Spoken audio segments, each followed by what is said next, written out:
हाय everyone, नमस्ते and welcome to pure science. हम लोग हल कर रहे हैं श्रुति सम भिन्नार्थक शब्दों से संबंधित विभिन्न प्रश्नों को। ठीक है, प्रैक्टिस करके देख रहे हैं। ठीक है, तो इसमें क्या है, सुनने में एक जैसे लगे, उच्चारण में भी एक जैसे हो, लेकिन उनका अर्थ अलग अलग निकले, है ना। इस प्रकार के प्रश्नों को हम, शब्दों को हम प्रैक्टिस करके देख रहे हैं कि उनका अर्थ, सही अर्थ क्या होगा, है ना। तो जैसे कि यहाँ पर ऑप्शन देख रहे हैं आप, भीति भित्ति, है ना, दोनों लगभग उच्चारण में एक जैसे ही हैं, लेकिन दोनों का अर्थ अलग अलग है। तो इस प्रकार के प्रश्नों को हम हल करेंगे इस वीडियो में। इसके पहले भी हमने इसको ऐसे बहुत सारे प्रश्नों को हल किया है, और इस क्रम में यह आगे चलते रहेगा, है ना। बहुत सारे अभी वीडियो अपलोड होने हैं, तो देखते रहिए, बने रहिए हमारे साथ। कोई भी दिक्कत हो तो आप कमेंट करके पूछिए, बताइए। ठीक है, और आंसर आपको पता रहता है, जैसे मैं प्रश्न पढ़ता हूँ आंसर पता रहता है, आप कमेंट करके तुरंत बताते जाइएगा साथ में कि ऑप्शन 52 का ए होगा, 53 का बी होगा, इस प्रकार से जो भी आंसर रहता है। चलिए देखेंगे। प्रश्न है, किस क्रमांक में, हाँ, यहाँ पर जो ऑप्शन दिए हुए हैं उनमें से किस ऑप्शन में भीति भित्ति शब्द युग्म का सही अर्थ भेद बताया हुआ है। ये जो ऑप्शन है इनमें से किस में जो है सही अर्थ बताया हुआ है, किसका, भित्ति और भित्ति का। ठीक है, ऑप्शन देख लेते हैं। डर, दीवार, आकाश, भय, या डर, नौकर, या धरती और भय। कौन सा जोड़ा जो है सही अर्थ बताता है भीति और भित्ति का। ठीक है, तो देखिए, भीति मतलब डर ही होता है। ठीक है, भीति, भीति भीरू से संबंधित है ना, भीरू डरपोक जो बोलते हैं, तो यह भीति से संबंधित है। और भित्ति मतलब तो दीवार ही होता है, ये जानते हो, है ना। तो ऑप्शन ए ही सही बैठ रहा है।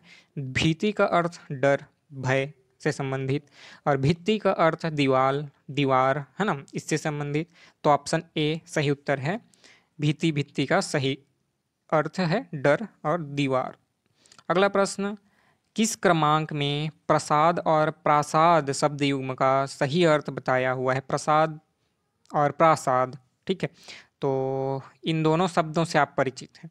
प्रसाद भोग, कृपा, फल, है ना, जो भगवान को अर्पित किया जाता है और फिर सभी भक्तजनों को बांटा जाता है, ये वाला चीज़। और प्रासाद महल, बड़ा, बहुत बड़ा घर, है ना, हवेली लाइक, है ना, इस प्रकार से जो होता है उसको बोलते हैं प्रासाद। तो ऑप्शन दिए हुए हैं, फल, कृपा, या कृपा और पूजा सामग्री, या कृपा और महल, या फिर महल और महानता, है ना। चलिए बताइए मेरे को तुरंत आप लोग, है ना, कौन सा अर्थ, कौन सा ऑप्शन सही होगा, है ना। इसमें ज़्यादा मेहनत नहीं करनी पड़ेगी, तो ऑप्शन यहाँ पर सी सही है। चलिए बता दिया मैं। प्रसाद मतलब कृपा होती है, और प्रासाद मतलब महल, बहुत बड़ा घर, इसको बोलते हैं प्रासाद। ठीक है, तो घर और महल, सॉरी, कृपा और महल सही उत्तर है किसके, प्रसाद और प्रासाद शब्द युग्म के सही अर्थ हैं कृपा और महल, ऑप्शन सी। अगला प्रश्न, किस क्रमांक में परिमाण और परिणाम शब्द का सही अर्थ बताया हुआ है। परिमाण और परिणाम दोनों शब्दों को आप अच्छे तरीके से जानते हैं, उनके अर्थ भी जानते हैं। चलिए मेरे को बताइए तुरंत। देखते हैं ऑप्शन, दूरी, फल, मात्रा, नतीजा, दूरी, मोटाई, या मात्रा और दूरी, है ना। सीधी सी बात है, देख के ही कोई बता सकता है कौन सा ऑप्शन सही होगा। देखिए, परिमाण मतलब मात्रा, परिणाम मतलब नतीजा, फल जो भी निकलता है, रिजल्ट, है ना। तो ऑप्शन कौन सा सही हो रहा है, बी, है ना, मात्रा और नतीजा। परिमाण यानी मात्रा, परिणाम, रिजल्ट, नतीजा, फल, ऑप्शन बी सही उत्तर। अगला प्रश्न, किस क्रमांक में आदि और आदि शब्द युग्म का सही अर्थ बताया हुआ है।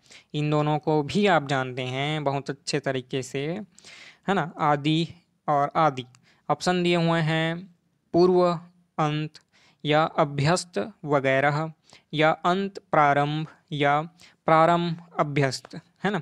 देखिए, आदि का अर्थ होता है प्रारंभ, है ना, शुभारंभ, इससे संबंधित है आदि। ठीक है, और होता है आपका आदि मतलब जो आदि होता है जिसका अभ्यास हो जाए हो किसी को, मतलब बहुत है ना, एडिक्टेड जो बोलते हैं, है ना, लत लग गई हो, यह वाला, या आदी हो जाना उस चीज़ का। ठीक है, तो देखिए आदि हो गया, एक मिनट,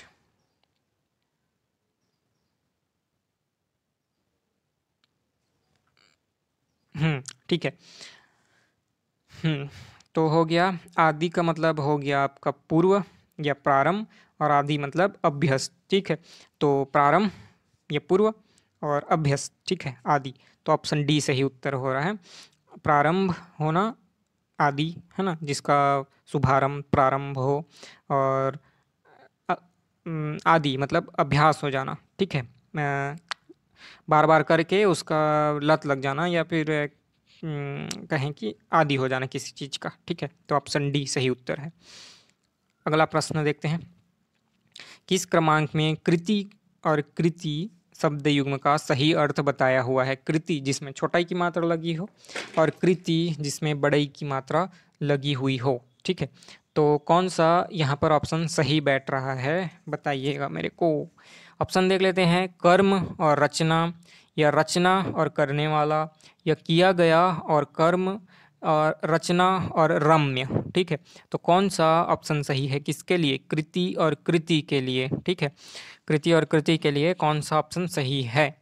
तो कृति मतलब तो रचना ही होता है। कृति कोई काम, कृति रचना, जैसे कोई पेंटिंग, कोई ड्राइंग, या कोई मूर्ति बनाया हुआ, या कोई लिखी हुई कविता, इसको बोलते हैं कृति। और कृति मतलब करने वाला, है ना, ये जो बड़ाई की मात्रा है, यह कृति, जो जिसने किया, उस रचना को किया, उसको बनाया, उसको बोलते हैं कृति। तो ऑप्शन बी सही उत्तर है यहाँ पर, है ना। कृति मतलब रचना, और कृति उसको करने वाला, उसको रचने वाला, उसको बनाने वाला। ठीक है, तो option B is the right answer. अगला प्रश्न है, किस क्रमांक में कटक और कंटक शब्द युग्म का सही अर्थ बताया हुआ है? कटक और कंटक। ठीक है, देखिए कटक और कंटक। ठीक है, ऑप्शन दिए हुए हैं, सेना और कांटा, या सवारी और सेना, या कांटा और कड़ा, या द्वीप और सेना। ठीक है, तो कौन सा ऑप्शन सही बैठ रहा है कटक और कंटक के अर्थ के लिए? ठीक है, तो देखिए कटक सेना से संबंधित है, सेना, है ना। कटक का अर्थ होता है सेना, और कंटक मतलब तो कांटा होता ही है, ये जानते ही हैं, है ना। और ऑप्शन जैसे यहाँ पर देख लेते हैं हम, ऑप्शन में सेना और कांटा, यह सही उत्तर है ऑप्शन ए। ठीक है, कटक का मतलब होता है सेना, और कंटक, कंटक शोधन, या फिर कांटे को हटाना, उसको ठीक करना, उसको सही करना। कंटक मतलब कांटा से संबंधित, है ना। तो ऑप्शन ए ही सही बैठ रहा है यहाँ पर। ठीक है, option A is the right answer. अगला देखते हैं, किस क्रमांक में श्वेत और स्वेद शब्द युग्म का सही अर्थ बताया हुआ है? यह भी आप परिचित हैं, दोनों का अर्थ बिल्कुल जानते ही हैं आप। ठीक है, मेरे को आंसर बताइए कमेंट करके। ठीक है, देखिए ऑप्शन देख लेते हैं, सफ़ेद और स्वच्छ, या सफ़ेद और पसीना, या स्वच्छ और धुंधला, या पसीना और उज्ज्वल। ठीक है, तो स्वेद और श्वेत, श्वेत मतलब तो सफ़ेद, ये तो सबको पता है। श्वेत मतलब सफ़ेद, तो देखिए श्वेत मतलब सफ़ेद है, तो हमारे पास ये दो ऑप्शन बच गए। ठीक है, अब इसमें से आपको बताना है कि कौन सा सही उत्तर होता है। ठीक है, तो देखिए ये स्वेद जो है ना, इसका अर्थ पसीना ही होता है। सफेद स्वच्छ तो हो ही नहीं सकता। ठीक है, स्वेद का अर्थ स्वच्छ हो ही नहीं सकता, पसीना ही होता है। ठीक है, और श्वेत मतलब सफ़ेद होता ही है, जानते ही हैं, तो ऑप्शन बी ही सही बैठ रहा है। ठीक है, तो option B is the right answer. श्वेत मतलब सफ़ेद, स्वेद मतलब पसीना। ठीक है, अगला प्रश्न देख लेते हैं, किस क्रमांक में कुल और कूल शब्द युग्म का सही अर्थ बताया हुआ है? कुल मतलब छोटा ऊ की मात्रा, और कूल मतलब बड़ाई की मात्रा। ठीक है, तो किसमें बताया हुआ है सही अर्थ? यहाँ देख लीजिए, परिवार, योग, ये परिवार और ढंग, या किनारा और ठंडा, या वंश और किनारा। ठीक है, तो कौन सा सही बैठ रहा है? देखिए कुल मतलब वंश से संबंधित, है ना, परिवार हमारा, कुल ये जो बोलते हैं वंश हमारा, है ना। वंश वृक्ष ये तो आप जानते होंगे, है ना। तो ये वन से संबंधित है। और कुल मतलब होता है किनारा, ठीक है। जो नदी का किनारा होता है ये, है ना, इसको बोलते हैं कुल, या तालाब का किनारा जो भी, है ना। तो वंश और किनारा, option D is the right answer. सही उत्तर कौन सा है? वंश और किनारा।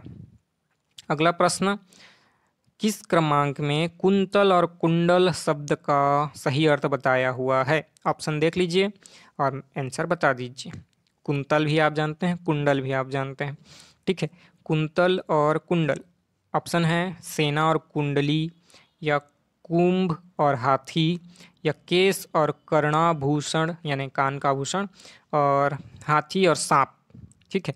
तो कौन सा सही उत्तर है इसका? है ना, स्पष्ट है। कुंडल मतलब कान में आभूषण जो होता है वही होता है ना। कुंडल जो कान में पहनते हैं, कवच कुंडल आपने जाना महाभारत में देखा होगा। जैसे कर्ण जी से, है ना, किसने मांगा था? इंद्र ने, है ना, उनका कवच और कुंडल मांग लिया था, ठीक है।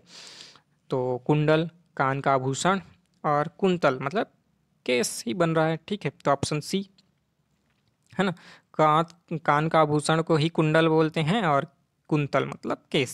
Option C is the right answer, ठीक। कोई दिक्कत हो तो आप कमेंट करके बताइएगा मेरे को, बिल्कुल, है ना, या कोई सजेशन देना चाहते हैं तो, ठीक है। तो इस वीडियो में इतना ही रखेंगे। अगले वीडियो में हम चर्चा करेंगे आगे के विभिन्न और प्रश्नों को। कोई भी समस्या हो तो आप बताइएगा। मिलेंगे अगले वीडियो में, तब तक के लिए नमस्ते, धन्यवाद, थैंक यू।